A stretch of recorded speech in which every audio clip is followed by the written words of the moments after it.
The American presidential election circus, a show like no other.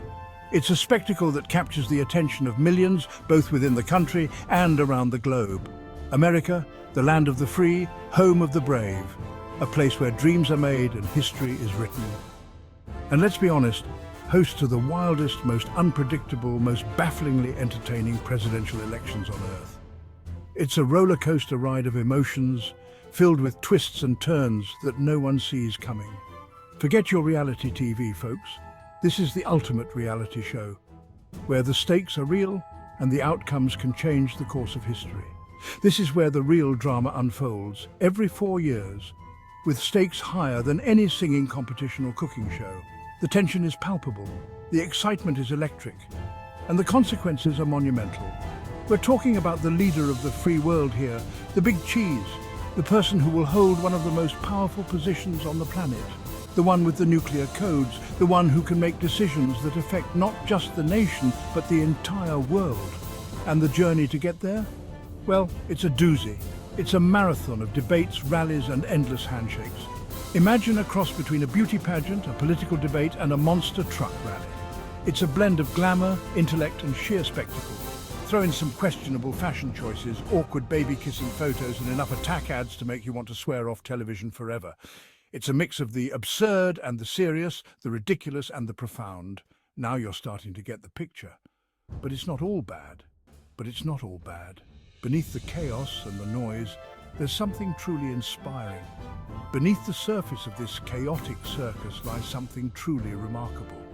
The enduring power of democracy. The idea that every voice matters and every vote counts. The idea that everyday citizens, armed with nothing more than their vote, have the power to shape the future of their nation. It's a testament to the strength and resilience of the democratic process. It's a messy, imperfect system, sure, but it's ours. It's a system that has stood the test of time, evolving and adapting through the years, and the stories it produces, well, they're nothing short of legendary. From historic victories to shocking upsets, each election leaves its mark on the annals of history. So buckle up, dear reader, as we take a deep dive into the wonderful, wacky world of American presidential elections. It's a journey through time, filled with unforgettable moments and larger-than-life characters. We'll explore the historical milestones, the technological advancements, the downright bizarre moments that have come to define this quadrennial spectacle. From the earliest days of the Republic to the modern era, each election tells a story. And trust me, there are plenty of those. So sit back, relax, and get ready to be entertained by the greatest show on Earth. Let's rewind the clock back to 1789. Our freshly minted nation, still finding its feet after kicking British rule to the curb, was about to elect its very first president. And who better to lead this bold new experiment in democracy than the stoic, powdered wig-wearing general himself, George Washington? Now, here's a fun fact for you. Washington ran unopposed. Can you imagine that happening today? No attack ads, no Twitter wars, no awkward interviews on morning talk shows. Just a unanimous, yep, he's the guy. It was a simpler time. But don't let that fool you into thinking early elections were all sunshine and roses. Back then, only white male landowners could vote. That's right, ladies, minorities, and anyone who couldn't afford a plot of land, you were out of luck. Thankfully, America eventually got its act together, sort of. Over the centuries, voting rights expanded. The 15th Amendment gave African American men the right to vote, though Jim Crow laws in the South made that a whole other story. The 19th Amendment finally gave women the right to vote in 1920. And the Voting Rights Act of 1965 aimed to eliminate racial discrimination in voting. It's been a long, hard-fought battle, and the fight for equal voting rights continues to this day. But each expansion of the electorate has brought us closer to the ideals of a truly representative democracy. Remember those simpler times we talked about? When the pace of life was slower and the means of communication were limited to the basics? Yeah, those are long gone. Today, we live in a world where information travels at the speed of light. The way we campaign, the way we consume information, the way we even think about elections has been completely transformed by technology. It's a whole new ball game. And nowhere is this more evident than in the rise of mass media. From newspapers to radio and from television to the internet, each leap in technology has reshaped the political landscape. Think back to the early days of the Republic, a time when the nation was just finding its footing. Candidates relied on town criers, pamphlets, and good old-fashioned stump speeches to get their message out. It was a personal, face-to-face approach. It was a slow, laborious process. Messages took time to spread and the reach was limited. But then came radio, then television, and suddenly, candidates could speak directly to millions of voters across the country. It was a game changer. The 1960 presidential debate between John F. Kennedy and Richard Nixon is a prime example of this media revolution. It was the first ever televised debate. Those who listened on the radio thought Nixon won.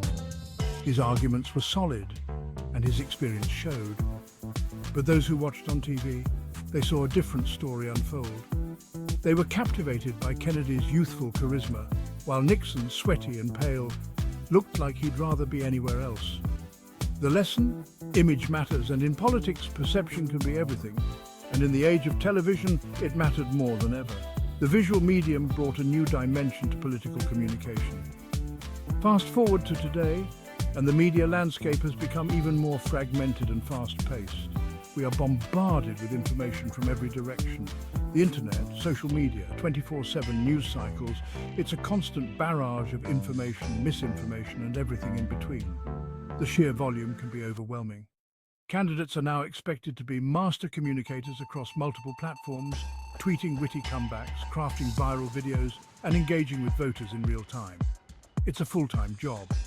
The digital age has undoubtedly democratized access to information and made it easier for candidates to connect with voters.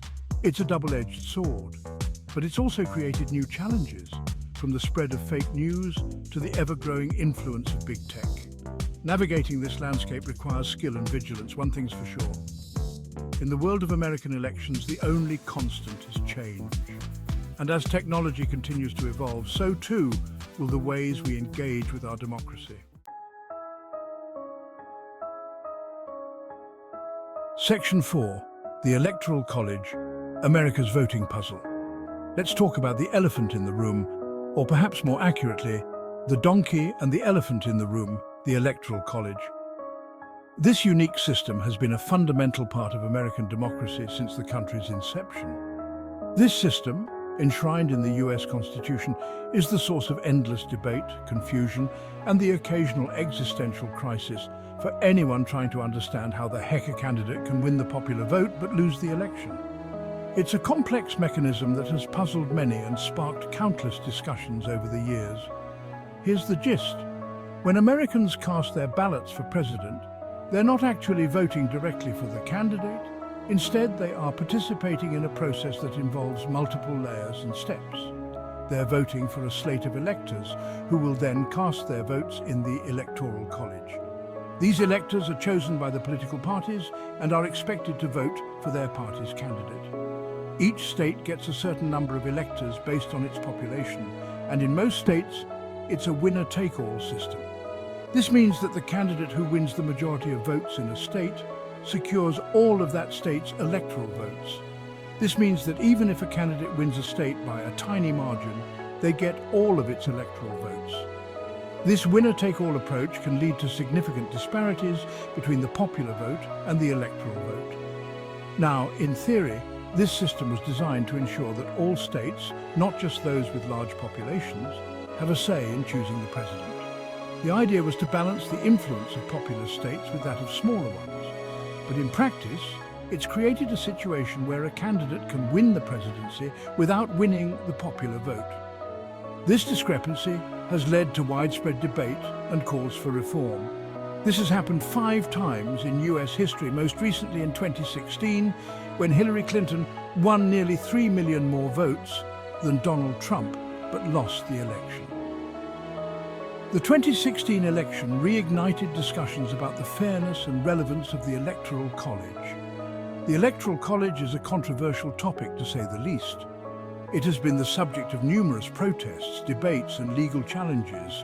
Supporters argue that it protects the interests of smaller states and prevents candidates from focusing solely on large urban areas.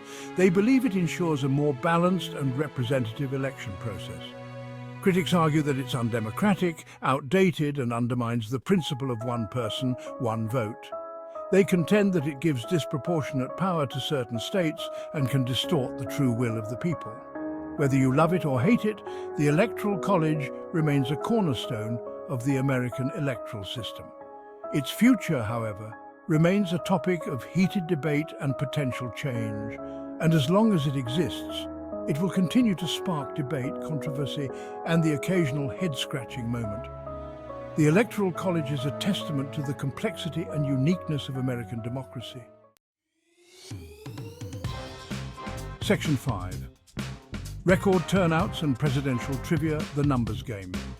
American elections are about more than just red states and blue states, donkeys and elephants. They're also about numbers. Big, staggering numbers, record turnouts, razor-thin margins, and of course the age-old question, just how old is too old to be president? Let's start with voter turnout. In recent elections, we've seen record numbers of Americans heading to the polls.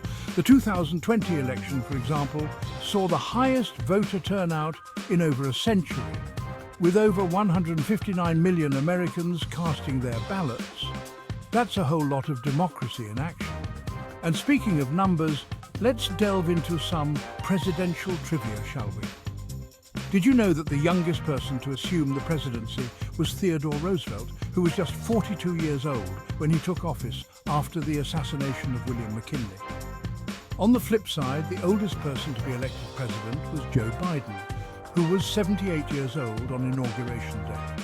From record turnouts to age records, the numbers tell a fascinating story about American elections. They reflect the evolving demographics of the electorate, the changing political landscape, and the enduring power of civic engagement. So, the next time you're bombarded with election statistics, don't just tune them out. Pay attention, because behind those numbers lie the hopes, fears, and aspirations of a nation.